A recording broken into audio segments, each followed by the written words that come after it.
सांगोला तालुक्याची संस्कृती आहे नारीचा सन्मान करणे, आणि ही संस्कृती पुढे घेऊन जात असताना आजचा हा कार्यक्रम आयोजित केलेला आहे। आज 12 जानेवारी स्वराज्यजनी राजमाता जिजाऊ मासाहेब यांची जयंती, त्यांच्या जयंतीनिमित्त त्यांच्या पुण्यस्मृतीस विनम्र अभिवादन करते। त्याचबरोबर आज स्वामी विवेकानंदांची जयंती आहे, त्यांच्या जयंतीनिमित्त देखील त्यांच्या पुण्यस्मृतीस विनम्र अभिवादन करते।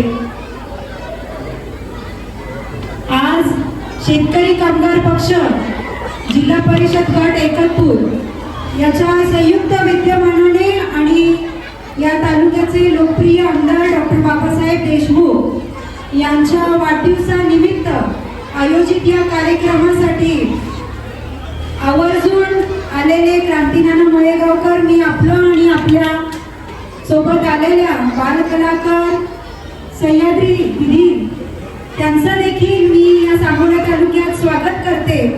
खरं तर आपण जेव्हा जेव्हा इथे येता आमच्या महिलांमध्ये नवीन उत्साह संचारतो आणि घरी गेल्यानंतर दुसऱ्या दिवशी एक वेगळीच गृहिणी या ठिकाणी आम्हाला पाहायला मिळते, त्याबद्दल आपलं मनपूर्वक आभार या ठिकाणी मानते। इथे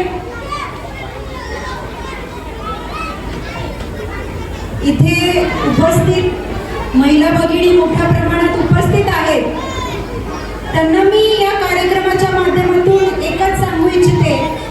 बऱ्याचदा आपल्याला असं वाटतं की मी एक महिला आहे, मी एक गृहिणी आहे, मी घरातच असते, मी काही करत नाही, आणि असं एक न्यूनगंड या आपल्या मनात कुठे ना कुठेतरी हा येत असतो। पण आजच्या दिवशी मी तुम्हाला सांगेन, आज आपण राजमाता जिजाऊ मासाहेबांची जयंती साजरी करतोय। हे चालूचं वर्ष राजमाता पुण्यश्लोक अहिल्यादेवी होळकर यांची 300वी जयंती आपण साजरी करतोय। त्याचबरोबर 3 जानेवारीला आपण क्रांतीज्योती सावित्रीबाई फुले यांची जयंती साजरी केली। या सर्व थोर महान महिलांनी आपल्या जीवनाची आहुती दिली, ते केवळ आपल्या सर्वांना मान सन्मान मिळावा, आपल्याला चांगलं शिक्षण मिळावं आणि आपण सन्मानाने या समाजात वावरावं, यासाठी या सर्व महिलांनी त्याग दिलेला आहे। त्यामुळे महिलांना मी आवर्जून या ठिकाणी सांगेन की सगळ्यात आधी आपण स्वतःचा सन्मान करायला शिकलं पाहिजे, बरोबर आहे की नाही?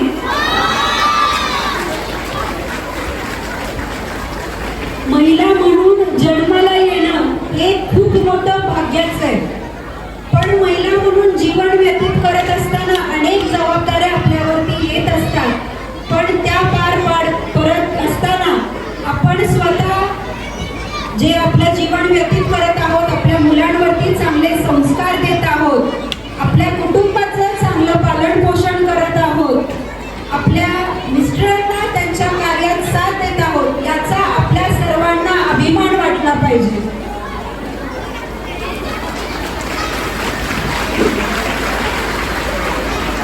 मी माझं स्वतःचं उदाहरण या ठिकाणी सांगेन। माझं MDचं शिक्षण चालू असताना माझं लग्न झालं।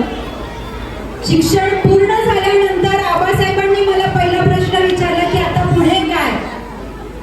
एवढा मोठा माणूस, खरं तर त्यांचा या प्रश्नाला उत्तर देणं म्हणजे माझ्या मनात भीती संचारली की याचं उत्तर नेमकं काय द्यायचं, म्हणजे आता या मुलं बाळ पुढचं संसाराला लागा की काय? पण त्याचा तो प्रश्न विचारण्यामागचा हेतू हा होता की तुम्ही हे शिक्षण घेतलेलं आहे, पण अजून तुम्ही शिक्षण घ्या आणि या समाजासाठी, या गोरगरीब लोकांसाठी आपण आपली सेवा द्या, ही भावना आबासाहेबांनी आमच्यात रुजवलेली आहे। आणि तीच भावना आमदार साहेब पुढे घेऊन जात असताना आज ते हृदयरोग तज्ञ जरी असले तरी पण ज्या 3-3, 4-4 पिढ्यांनी आमच्या कुटुंबावरती प्रेम केलेलं आहे, त्या कुटुंबासाठी आणि या शेतकरी कामगार पक्षासाठी त्यांनी आपलं करिअर बाजूला ठेवून या समाजसेवेचा व्रत हाती घेतलेला आहे। आणि ते करत असताना तुम्ही सर्वांनी आम्हाला साथ दिली, त्याबद्दल खरं तर तुमचं मनापासून आभार मानते। मी खरं तर सिंधुताईंचं आणि मोहन बापूंचं खूप खूप अभिनंदन करेन की अतिशय चांगल्या प्रकारचा कार्यक्रम आपण या ठिकाणी आयोजित केलेला आहे. आंतर कुटुंब कायमच समाजसेवेत अग्रेसर असणारं कुटुंब आहे. मला आठवतं 3 वर्षापूर्वी याच तारखेला 12 जानेवारीलाच वाकी याच गावात एक आगळा वेगळा उपक्रम या ग्रामपंचायतीने घेतला होता. तो म्हणजे विधवा महिलांचा सन्मान करून त्यांना मंगळसूत्र अर्पण करून त्यांना हळदी कुंकवाचा कार्यक्रम या ठिकाणी घेतला होता. असं आणि त्यावेळी मला वाटतं सरपंच देखील अंधर कुटुंबातलेच होते. तर असं हे अंधर कुटुंब आहे आणि कायम समाजासाठी सर्व जातीच्या लोकांना एकत्र घेऊन जाणारा हा पक्ष आहे, हे कुटुंब आहे. आणि या कुटुंबाच्या पाठीशी आपण सर्वजण खंबीरपणे उभे राहाल यात काही शंका नाही बापू, कारण इथे उपस्थित असणाऱ्या महिलांच्या चेहऱ्यावरचा जो आनंद आहे त्याच्यावरून निश्चितपणे खात्री आहे की आपण आगामी येणाऱ्या जिल्हा परिषद निवडणुकीत शेतकरी कामगार पक्षाच्या उमेदवार आणि शेतकरी कामगार पक्षाच्या पाठीशी ठामपणे उभे राहाल याची खात्री या ठिकाणी वाटते.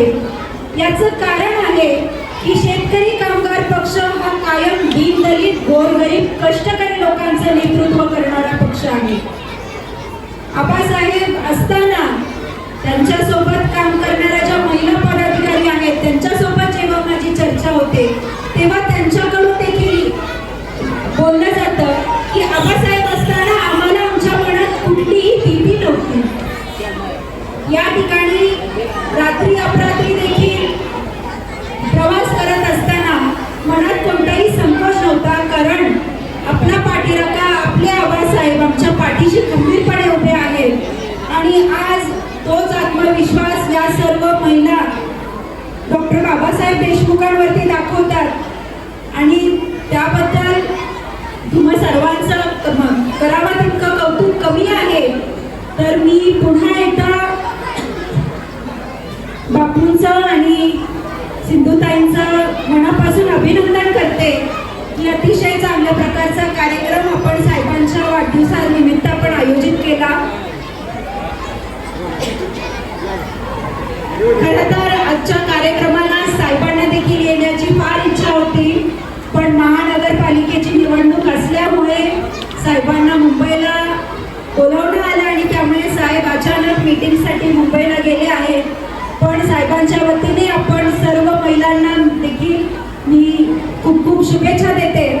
आणि त्यांना मला वाटतं काहीतरी मनोगत व्यक्त करायचं आहे, तर मी माईक ताईंकडे देते. सर्वप्रथम या ठिकाणी मान्यवर नामदेवजी